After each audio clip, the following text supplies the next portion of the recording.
Bank में, open market में। We don't know this any official version.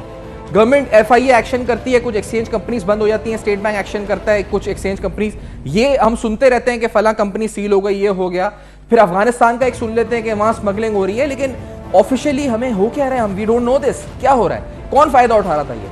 और फिर मैं आपको बताऊं कि 2 दिन कबल इसहाक डार साहब, जो कि खुद नून लीग का हिस्सा है, सीनियर इस वक्त क़यादत से हैं, वज़ीर ख़जाना है, उन्होंने आके बड़ी एक अहम बात की। इसहाक डार साहब पाकिस्तानी मईशत को, मैं आपको बताता चलूं उनकी क्लिप सुनाने से पहले, पाकिस्तानी मईशत को इससे बहुत ही संगीन और क्रिटिकल टाइम्स में संभाल चुके हैं। यानी वो ऐसे ऐसे वक्त में संभाल चुके हैं जब हमारे जो रिजर्व्स थे वो 400-500 मिलियन डॉलर्स पर थे, तो वहां से ऊपर लेके जा चुके हैं मईशत को। 2013 में जब कर्जे और जब हमारे रिजर्व्स गिर के 2.5-3 अरब डॉलर रह गए थे, जब वो संभाल चुके हैं मईशत को। उन्होंने एक इंपॉर्टेंट बात की, उन्होंने भी इन्हीं लोगों की तरफ निशानदेही जिनकी तरफ शौकत तरीन कर रहे थे। क्या कहा, लेट्स हियर दिस। हम होस्टेज बने हुए हैं चंद लोगों के हाथों और चंद स्पेकुलेटर्स के हाथों। उन्होंने अपने शायद करोड़ों अरबों बना लिए, लेकिन ये नहीं देखा कि पाकिस्तान खरबों का मखरूज हो गया है। ये इसकी वैल्यू नहीं है, $240 की वैल्यू नहीं है। It should not be more than 170-180। तो ये आप अंदाजा करें कि अगर हम इस जिन को काबू कर लें, जो कि माजी में 2 दफा हुआ है। अगर उर्दू में हम आसान अल्फाज में इसको ट्रांसलेट करें, उन्होंने कहा है जी कि हॉस्टेज बना लिया है कुछ लोगों ने, यानी हुकूमत को हॉस्टेज बना लिया है कुछ लोगों ने। और हॉस्टेज का मतलब होता है यरगमाल, यानी अगवा कर लिया कुछ लोगों ने, और वो अरबों खरबों रुपए बना रहे हैं और पाकिस्तान का उस पर नुकसान हो रहा है। असल जो रेट है डॉलर का 170-180 रुपए सागदार साहब कह रहे हैं, और अभी आप देख रहे हैं कि आज ओपन मार्केट में 243 रुपए पहुंच चुका है। तो ये क्या हो रहा है आखिरकार? ये IMF का पैसा आएगा तो संभल जाएगा, सऊदी अरब के पैसे आएंगे तो फाइनेंसिंग होगी तो संभल जाएगा, चीन का पैसा आएगा तो संभल जाएगा। ये सब तो ठीक है कि इन्फ्लोज आएंगे तो हमारे फंडामेंटल स्ट्रांग होंगे, लेकिन फिर इसहाक डार साहब किस तरफ निशानदेही कर रहे हैं कि ये कौन लोग हैं जो हमें यरगमाल बनाए हुए हैं, कौन लोग हैं जिनके जो अरबों खरबों रुपए बना रहे हैं। ये यहाँ पर अगर आप जाएं तो जबान ज़द-ए-आम है ये बातें, अगर आप लोगों से बात करें ऑफ द रिकॉर्ड तो बातें कर रहे हैं, लेकिन बहुत से लोग सवाल उठा रहे हैं कि आखिरकार कौन फायदा उठा रहा है, क्या हो रहा है। आज हम जानते हैं, इस पर पहले जफर प्राचा साहब से बात करते हैं, एक्सचेंज कंपनी एसोसिएशन के जनरल सेक्रेटरी कर रहे हैं। सर ये आप थोड़ा समझाएं, क्योंकि हमने जो थोड़ा तफसीलात भी जानी डॉलर के हवाले से, मूवमेंट्स के हवाले से, कि ओपन मार्केट में 3 रेट चल रहे थे, इंटर बैंक में 2 रेट चल रहे थे, ये माजरा क्या था? ये रेट्स अलग अलग क्यों चल रहे होते हैं? इंटर बैंक का पहले बताएं क्या हो रहा था, ये माजरा क्या होता है ये? अस्सलाम वालेकुम जनाब। वालेकुम सलाम। देखिए जनाब, बात यह है कि इंटर बैंक के अंदर तो अभी तक वैसे ही हालात हैं, कोई खास तब्दील नहीं हुए, 2-3 रेट चल रहे हैं। खास तौर पे इंटर बैंक के अंदर इंपोर्ट एक्सपोर्ट के अलावा जो एक रेट है क्रेडिट कार्ड का। प्राचा साहब एक बात बताइएगा, मैं यहाँ पे आपको रोकते हुए प्लीज प्राचा साहब एक इजाजत दीजिएगा। मैंने 2 रेट का सुना था, आप कह रहे हैं 2-3 रेट चल रहे हैं, मतलब 2 से भी ज्यादा रेट है मतलब इंटर बैंक में? जी ऐसा है कि एक तो जो कोट किया जा रहा है इंटर बैंक रेट, सपोज के जी 235 और 236, लेकिन 235 के अलावा तुम 1 रुपया 2 रुपया इंपोर्टर को ऊपर ऑफर कर रहे हैं, और जो इंपोर्टर को दे रहे हैं उसमें 8-8, 10-10 रुपए का फर्क है। तो वो तो 2-3 रेट अपने आप बन गए। फिर एक रेट है क्रेडिट कार्ड का, जो सपोज अगर वो इंपोर्ट का रेट दे रहे हैं 238, तो क्रेडिट कार्ड का रेट है 245, 246। तो उसकी वजह से एक मार्केट में अनसर्टेनिटी है, नंबर 1। नंबर 2, जो पिछले दिनों हमारी हुकूमत ने जो बहुत ज्यादा कावानीन सख्त कर दिए एक्सचेंज कंपनीज के ऊपर, तो जो हमारे कस्टमर्स आते थे हमारे पास, हमने उनसे क्वेश्चनिंग ज्यादा शुरू कर दी, परचेज करते वक्त भी, सेल करते वक्त भी। तो वो हम हेल्पफुल साबित हुए ग्रे मार्केट को डेवलप करने में, यानी कि हमने उनको हेल्प भी की और फैसिलिटेट भी की। तो वो क्योंकि उस मार्केट में जब वो लोग जाते हैं या उनको कॉल करते हैं तो वो उनसे कोई क्वेश्चन नहीं करते, तो जो हमारा पैसा सिस्टम के अंदर था, बैंकिंग चैनल में था, एक्सचेंज कंपनीज में था, वो भी निकल के ग्रे मार्केट चला गया। यानी कि अब इस वक्त ये पोजीशन है कि अगर हम 240 सपोज रेट ऑफर करते हैं कस्टमर को, तो जो ग्रे मार्केट है वो 245 ऑफर करती है, तो वो 5 रुपए उसके लिए बहुत बड़ी रकम है। और वो वहां पे कोई क्वेश्चन भी नहीं होता, विदाउट क्वेश्चन उनको जो है वो सारा का सारा इजीली ट्रांजैक्शन हो जाती है। फिर इसके साथ साथ यानी कि जो ऊपर से जो फ्लक्चुएशन हुई है इंटरबैंक के अंदर, कभी 240, कभी 220, कभी 210, कभी फिर अगेन 230, 240, तो उनको चेक करने वाला कोई नहीं है। जबकि बांग्लादेश में ऐसा हुआ कि एक दिन ऐसा हुआ था, ये जो उन्होंने उनके रुपए को सीसा बनाया था, उन्होंने तमाम बैंक्स के जो ट्रेजरार्स के हेड थे उनको बुला के सैक कर दिया उनकी गवर्नमेंट ने, और बाकी बैंक्स को भी काफी ज्यादा टाइट किया। लेकिन हमारे यहाँ ये जो खेल है तकरीबन 3-4 महीने से चल रहा है, जिसके ऊपर हमारे बहुत सारे सनतकार, बहुत सारे बैंकर्स, बहुत सारे इकोनॉमिस्ट ने आके शोर मचाया, लेकिन अभी तक उसके ऊपर कोई काम नहीं हुआ। कि पिछले दिनों हमारे वजीर खजाना साहब ने कहा कि हम इसको देख रहे हैं। साहब ये बताते जाएं कि मैं आपसे कुछ वजाहतें लेता जाऊं। गड़बड़ की है साहब एक सवाल आपकी तरफ पूछना चाह रहा हूं। एक तो ये कि ये जो आपने बताया कि 3 रेट्स हैं, यानी एक रेट तो वो है जो स्क्रीन पर आ रहा है इंटर बैंक रेट, एक वो है जो इंपोर्टर्स को ऑफर हो रहा है, फिर एक वो रेट है जो क्रेडिट कार्ड पर ऑफर हो रहा है। हमने ये सुना था कि अगस्त 2022 में एक mystery shopping from the state bank यानी रेगुलेटर की तरफ से हुई थी।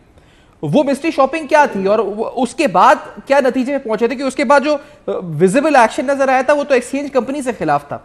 वो मिस्ट्री शॉपिंग होती क्या है, पहले ये भी बताएं नाज़रीन को, और इस मिस्ट्री शॉपिंग से नतीजे क्या निकले थे, क्या हुआ था, सामने क्या आया था? देखिए जनाब, मिस्ट्री शॉपिंग ये होती है कि वो एक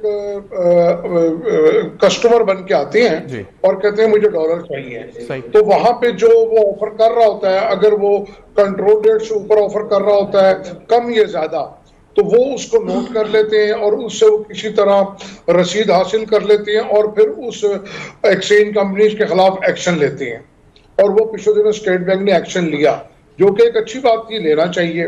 लेकिन इस वक्त सूरत हाल ये है कि हम लोगों ने अपने आप के ऊपर, हमारी एक एसोसिएशन ने खुद कैप लगाया है, क्योंकि इंटरबैंक और ओपन मार्केट में काफी वादे फर्क है। तो वो हमने पिछले दिनों कोशिश करके उस गैप को काफी कम किया है। आज वो गैप सिर्फ 2-3 रुपया रह गया है, यानी कि 238 और 239 इंटरबैंक है और हम 242-243 पे खड़े हैं। अगर आप पिछला हफ्ता देखें तो ये फर्क तकरीबन 12 से 13 रुपए का था। ये और ये जो कैप हमने लगाया है, इसकी वजह से हमको नुकसान हो रहा है, क्योंकि हमारा लेकिन साहब ये बताएं कि आपने जो ये कहा ना कि मिस्ट्री शॉपिंग हुई, अगर मिस्ट्री शॉपिंग के नतीजे में चंद एक्सचेंज कंपनी के खिलाफ एक्शन हुआ है, तो क्या हम ये कह सकते हैं कि इस पूरे क्राइसिस में जो बड़ा डेविल था, यानी जो ज्यादा इंटरबैंक मार्केट में जो ज्यादा मामलात हो रहे थे, उस पर तो पर्दा ही रहा, इसका मतलब इस मिस्ट्री शॉपिंग के ऑपरेशन में? अच्छा, बिल्कुल ऐसा ही है कि जो असल इसके मेन कल्प्रिट हैं वो तो बैंक से। देखिए, मैं इससे एक मिसाल दूंगा, जैसे हुकूमत पेट्रोल का दाम बढ़ा दे और सुबह आके कहे कि इसके जिम्मेदार पेट्रोल पंप वाले हैं, तो इसी तरह जो भी ओपन मार्केट का रेट है वो बेस ऑन इंटरबैंक मार्केट है। इंटरबैंक नीचे जाएगा तो हम नीचे जाएंगे, इंटरबैंक ऊपर जाएगा तो हम ऊपर जाएंगे। तो जो मेन जहां प्रॉब्लम है वो बैंक्स के अंदर है, जिसको हमारे वजीर खजाना ने और मुख्तलिफ लोगों ने इसको इंडोर्स किया इस बात को। एक जगह पे गवर्नर स्टेट बैंक साहब ने भी कहा कि इसमें बैंक इन्वॉल्व हैं, क्योंकि हमारी एक्सचेंज कंपनीज की जो मार्केट है वो इंतहाई छोटी सी मार्केट है जी। और हम लोग बहुत सारी फोर्सेस का मुकाबला कर रहे हैं विदाउट एनी टूल, जिसमें स्मगलर्स भी हैं, जिसके अंदर हवाले वाले भी हैं। और जफर साहब, आई टू टेक अ ब्रेक। मैं इस ब्रेक के बाद अगर इजाजत दें तो हम ब्रेक के बाद वापस आते हैं।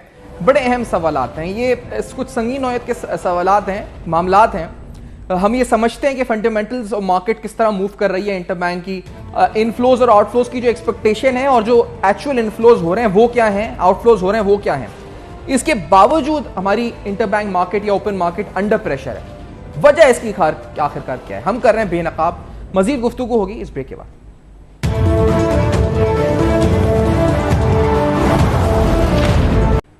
वेलकम बैक, आप देख रहे हैं बेनकाब। बेनकाब में कुछ अहम सवालात आज हम उठा रहे हैं। इंटरबैंक मार्केट, ओपन मार्केट, ये ऑपरेट किस तरह कर रही हैं। अभी आपने सुना जफर प्राचा साहब जो कि secretary general exchange companies association से के उनसे कि इंटरबैंक के अंदर 3 रेट चल रहे होते हैं। एक रेट जो क्रेडिट कार्ड्स के लिए होता है, एक रेट आपके एक्सपोर्टर्स इंपोर्टर्स का और एक रेट जो होता है जो ऑफिशियली स्क्रीन पे रिफ्लेक्ट हो रहा होता है। और ये बात वो कहते हैं कि सामने आ रही है कि किस तरह मैनिपुलेट किया जा रहा है इस मार्केट को। इसहाक डार साहब का बयान आपको सुनवाया जिसमें वो कह रहे हैं कि हुकूमत हॉस्टेज हो चुकी है। मैं बिलाल कियानी साहब को खुशामदीद कहूँ प्रोग्राम में, जो प्राइम मिनिस्टर के कोऑर्डिनेटर हैं ऑन इकोनॉमी। हमें बहुत शुक्रिया बिलाल कियानी साहब, आपने ज्वाइन किया। कियानी साहब ये बताएं कि इंटरबैंक या ओपन मार्केट में जो कुछ हो रहा है, are the fundamentals playing their role, या फिर ये आपको लगता है कि speculators are active? What is your opinion Bilal Kiani साहब? जी बिस्मिल्लाहिर्रहमानिर्रहीम जी, thank you for having me on your show. देखिए यकीनन फंडामेंटल्स भी जी थोड़े हमारे डिस्टर्ब हुए हैं, चूँकि पहले अगस्त के पहले 2 हफ्तों में आपको याद होगा कि हमारा जो एक्सपोर्ट्स और रेमिटेंसेस थे वो हमारी इंपोर्ट से ज़्यादा हो गए थे और हम एक ऐसी पोजीशन में आ गए थे जहाँ पे हमारा एक करंट अकाउंट सरप्लस की तरफ एक सिचुएशन चलती जा रही थी। मगर हमारा जो अनफॉर्चुनेटली जो सैलाब आया है, जो क्लाइमेट चेंज से ट्रिगर हुआ है और जिस तरह की अनप्रेसिडेंटेड स्केल पे जो उसने तबाही की है, उससे यकीनन हमारी सारी तरजीहात जो हैं वो फ्लड रिलीफ और रिहैबिलिटेशन की तरफ चली गई हैं। तो उसकी वजह से 2 चीज़ें हुई हैं। एक तो यकीनन आपकी क्रॉप्स में भी बहुत नुकसान हुआ है, जिसकी वजह से अब आपको खाने की अशिया भी इंपोर्ट करनी पड़ी है और भी ऐसी चीज़ें जिस पे अदरवाइज़ फोकस नहीं था वो अब हमें इंपोर्ट करनी पड़ी हैं। तो यकीनन वो जो एक हमारा डिसिप्लिन की तरफ करंट अकाउंट का सफ़र था वो थोड़ा सा उसको हमें उस पर कॉम्प्रोमाइज़ करना पड़ा है, क्योंकि यकीनन करंट अकाउंट सरप्लस से ज़्यादा इस वक्त तो सबसे अहम चीज़ ये थी कि सैलाब ज़दगान तक किस तरह फौरी रिलीफ और पहुँचाया जा सके, और जो भी रिहैबिलिटेशन के लिए जो भी हमारे इंफ्रास्ट्रक्चर की इम्प्रूवमेंट के लिए ख्वाह वो सड़कें हों, रेल हो, बिजली का आपका निज़ाम हो या आपके IT का निज़ाम हो, तो इस तरह की चीज़ें और दवाइयाँ जो हैं, जो भी चीज़ें हमें इंपोर्ट करने की ज़रूरत है, तो यकीनन फंडामेंटल्स भी आपके करंट अकाउंट के हुए हैं जी। साथ साथ थोड़ी सी स्पेकुलेशन भी है, कुछ स्मगलिंग की भी बात का पता चलता रहता है, तो उस पर भी जो हमारी सारी रेलेवेंट अथॉरिटीज़ हैं वो उसके मुतल्लिक अपना काम कर रही हैं टू सी कि उसको असेस करें कि कितना हो रहा है, उसको कर्टेल करें। थोड़ी बहुत तो नहीं है बिलाल कियानी साहब, मैं माज़रत से आपसे पूछूं अगर, तो इसहाक डार साहब तो ये कह रहे हैं कि गवर्नमेंट होस्टेज हो चुकी है, उनके जो एग्जैक्ट अल्फाज हैं, और वो कह रहे हैं एक्चुअल रेट 170-180 है और गवर्नमेंट होस्टेज हो चुकी है चंद अफराद, और वो अफराद जो हैं अरबों खरबों रुपए बना रहे हैं ड्यू टू दिस वॉलेटिलिटी, और ये जो पूरा इंटरबैंक मार्केट में ऊपर नीचे उतार चढ़ाव है उसके जरिए वो पैसे बना रहे हैं लोग। ये कौन लोग हैं, और ये स्मगलर तो नहीं है ना, फिर ये कौन लोग हैं जो पैसा बना रहे हैं? ये तो हुकूमत को बताएगी हमें क्या? जी देखिए, मैं आपसे फिर इतना अर्ज़ करूँगा कि और मैं I have to be careful with what I say, क्योंकि देखिए बहुत चीज़ें होती हैं जो इस तरह हुकूमत उन पर काम कर रही होती है और वो इक़दाम ही ख़ुद कॉम्प्रोमाइज़ हो जाते हैं अगर ऐसी बात वाज़े तौर पे या कुछ फैक्ट्स अगर हम अंदर रखने होते हैं, उस तरीके से उन चीज़ों के ऊपर इफ़ेक्टिवली आप पैरा दे सकते हैं, काम कर सकते हैं। तो इस तरह की जो अनासर हैं जो इस तरह के माहौल में अनफेयरली या फ़ायदा उठाने की कोशिश करते हैं मुनाफा की खातिर या स्मगलिंग में मुलविस होते हैं, तो इस चीज़ के ऊपर जो हमारी रेलेवेंट जितने भी एजेंसीज़ हैं या हमारे जो फाइनेंशियल आर्म्स हैं जिसमें FBI कस्टम्स वगैरह भी शामिल हैं, आपके स्टेट बैंक के लोग शामिल हैं, दीगर और हमारी लॉ इन्फोर्समेंट एजेंसीज हैं, वो सब मिलकर कोलैबोरेट करके इस चीज़ को देखती हैं कि ख़ास तौर पे इस तरह के माहौल में जहाँ पे हमारे पास एक ऐसा फॉरेन एक्सचेंज की एक डिफ़िकल्ट सिचुएशन है और सैलाब के भी मामलात हैं, तो इस वक्त में कोई भी ऐसा शख्स अगर ऐसे काम कर रहा है तो यकीनन बहुत ही अफसोसनाक बात है। मगर हुकूमत सिर्फ अफसोस में नहीं रहती, हुकूमत उसके ऊपर आइडेंटिफाई करके उसके देखती है कि जो भी रेलिवेंट मेजर्स लेने की ज़रूरत है वो भी है। साथ ही साथ आपने देखा कि अभी सऊदी फंड फॉर डेवलपमेंट ने अपना 3 अरब का डिपॉजिट रोल ओवर किया है। इसी तरह मज़ीद हमें मल्टीलैटरल से भी हमें इन्फ्लोज एक्सपेक्टेड हैं। तो और फिर इसके अलावा UAE से 1 अरब की इन्वेस्टमेंट की बात है, कतर की तरफ से 3 अरब की इन्वेस्टमेंट की बात है। वो सारी डिस्कशंस बहुत ही अच्छे तरीके से आगे चल रही हैं। तो यकीनन खास तौर पे जो मल्टीलैटरल से एक्सपेक्टेड हैं, जब ये आएंगी तो इससे भी आपका थोड़ा सा रिजर्व्स बढ़ेंगे। हम भी पूरी उम्मीद है कि ये सारा पैसा है, इससे आपके इन्फ्लोज और आपकी फंडामेंटल स्ट्रांग हो, क्योंकि आपने एक तो फंडामेंटल से बात की है, फिर एक्सपेक्टेड इन्फ्लोज पे आपने बात की है। जो बीच में बात हुई स्पेकुलेटिव एक्टिविटी की, तो आपने उस पर जो राय दी है वो मैं ये समझूं आप कह रहे हैं कि government is working on this, लेकिन अभी आप ऑफिशियली कोई वर्ड नहीं इस पर बात कर सकते कि ऐसा कुछ जो आप गवर्नमेंट एक्शन ले सकती है नहीं ले सकती। बांग्लादेश की मिसाल अभी जफर प्राचा साहब आप दे रहे थे जो बांग्लादेश में हुआ, हमने देखा वहां के कुछ बैंक्स के ट्रेजरी हेड्स को बाकायदा एचआर में भेज दिया गया और उनके सेंट्रल बैंक ने बड़ा स्ट्रिक्ट एक्शन लिया था। वो एक्शन प्राचा साहब बताएं क्या था, और क्या आपको लगता है हुकूमत उन लाइंस को फॉलो करके हुए काम कर सकती है? और इस वक्त बिलाल कानी साहब को ये बताएं कि 3 रेट जो चल रहे हैं इस पे ये क्या मामला हैं प्राचा साहब? देखिए जनाब, बात यह है कि हमारे यहाँ भी यहाँ काम हो रहा है और स्टेट बैंक ने तकरीबन 7-8 बैंकों को शोकाज दिया है। जी दिया। और कल मिफ्ता इस्माइल साहब ने फरमाया, वजीर खजाना साहब ने, कि हमने शोकाज दे दिया, हम डायरेक्ट एक्शन नहीं लेना चाहते और हम पहले उनको एक मौका देना चाहते हैं इसका जवाब देने का। तो एक तो उसका जवाब का इंतजार हो रहा है शोकाज का, और स्टेट बैंक ने वो नाम उन बैंक्स के डिस्क्लोज नहीं किए हैं, नंबर 1। लेकिन मैं उसके साथ साथ ये बात कहना चाहूँगा कि अगर आप बैंकों के फॉरेन एक्सचेंज की प्रॉफिट्स देखें तो जो पूरे साल का प्रॉफिट्स एक तरफ और इस पिछले 1 और 2 माह का प्रॉफिट एक तरफ, इतने ज्यादा उन्होंने हैवी प्रॉफिट्स कमाए हैं। तो ये बजाते खुद एक चीज सरफेस पे आ गई है कि बैंक्स ने हमारे साथ क्या किया। और जो अभी कियानी साहब फरमा रहे थे कि इन हालात में अगर कोई प्रॉफिट टेकिंग करता है, प्रॉफिट मेकिंग करता है, तो वो मैं ये समझता हूँ कि इंतहाई गलत बात है और वो बातें एक तरह से गद्दारी के जुमरे में आती हैं। देखिए, हमारी आर्मी अपनी जानों का नजराना देती है, तो क्या हम लोग अपने थोड़े से पैसों का, वक्ती फायदे का हम नजराना नहीं दे सकते? हम थोड़ी कुर्बानी नहीं दे सकते? और जो हमारे रेगुलर इन्होंने मुझे ब्रेक का कहा जा रहा है, स्मगलिंग की बात भी की है। मैं एक्सचेंज कंपनी का किरदार क्या है, इसको रोकने के लिए क्या हो सकता है, ये ग्रे मार्केट क्या है, ये भी हम पूछेंगे आपसे। बिलाल साहब भी साथ मौजूद हैं। इस ब्रेक के बाद वापस आते हैं। नाज़रीन हमारे साथ रहिए।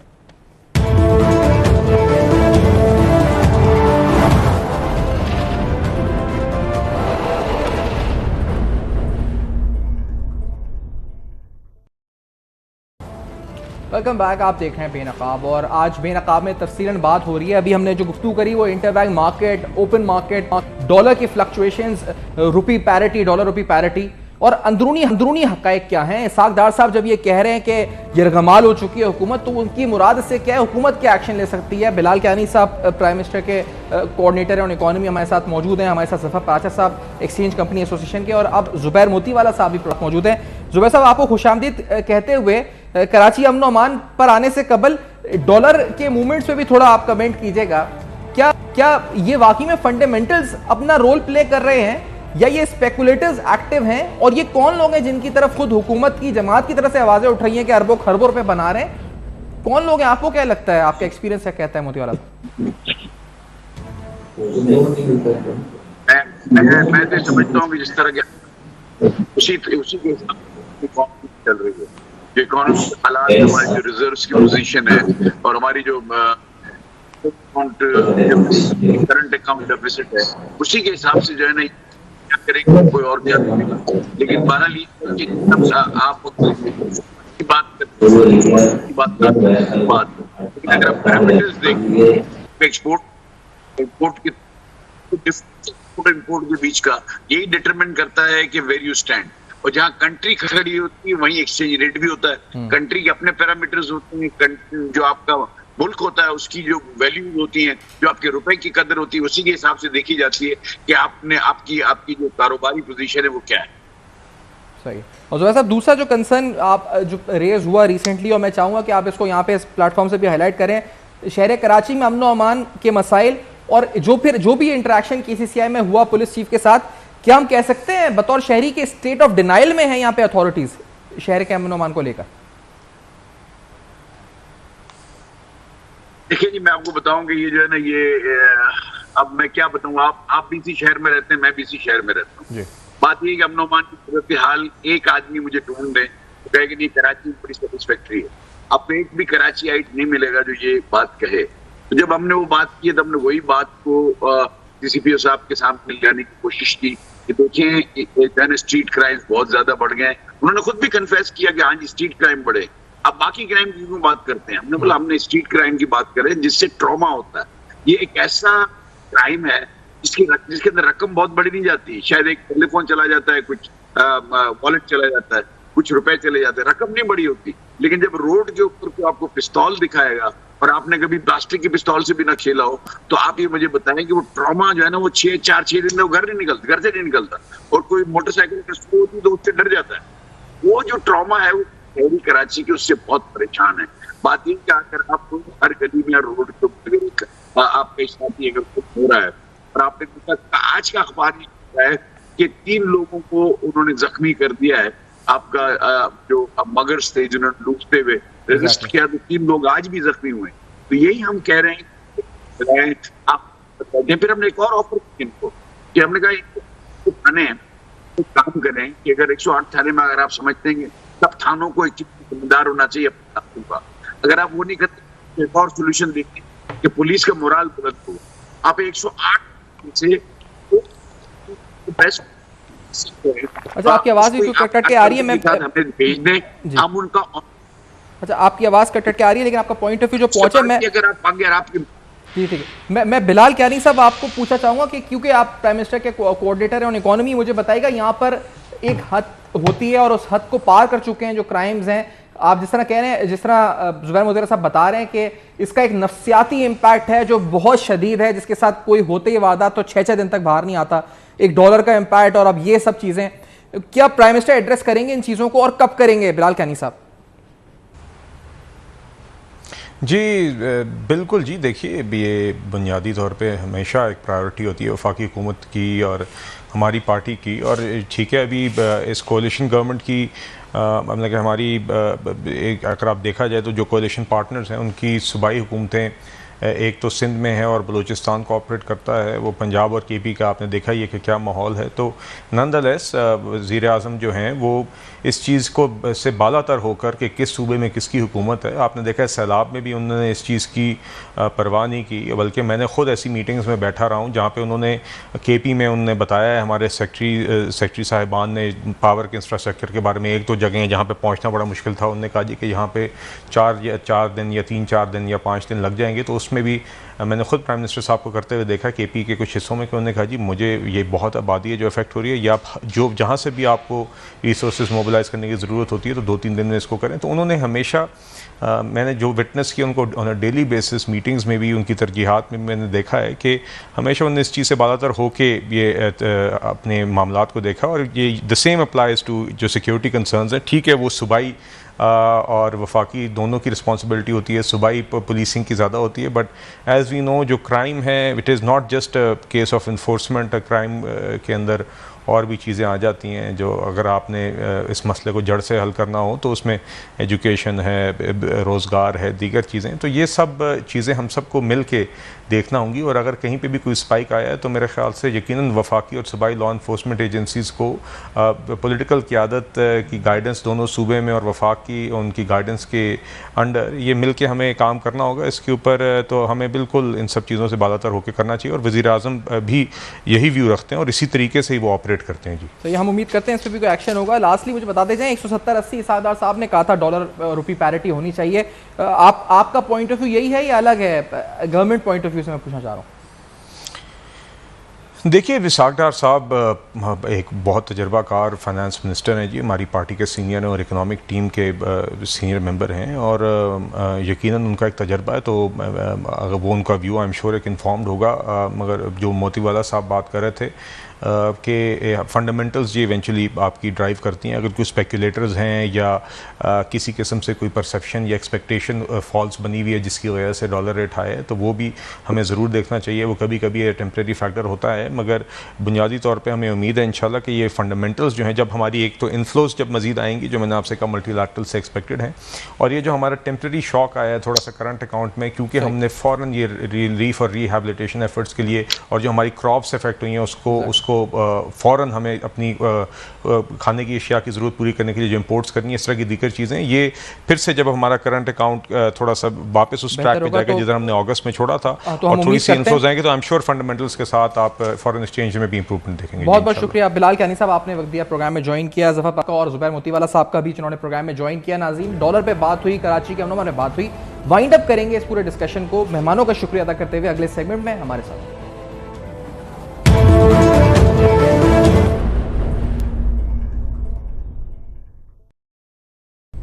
Welcome back. आप देख रहे हैं बेनकाब। बेनकाब में बहुत ही संगीन नौयत के सवाल आज उठाए। आखिरकार जो मार्केट में फ्लक्चुएशन है, डॉलर के रेट में उतार चढ़ाव है, इसकी वजूहात फंडामेंटल्स हैं या स्पेकुलेशन है? क्या सट्टा माफिया एक्टिव है? साबिक वजीर खजाना के बयान की रोशनी में आखिर कौन कौन से अवामिल हैं? ये मार्केट ऑपरेट किस तरह कर रही है? अंदरूनी कहानी क्या है? एक नहीं 3 रेट्स चल रहे हैं इंटरबैंक में, इसकी वजह आखिरकार क्या है?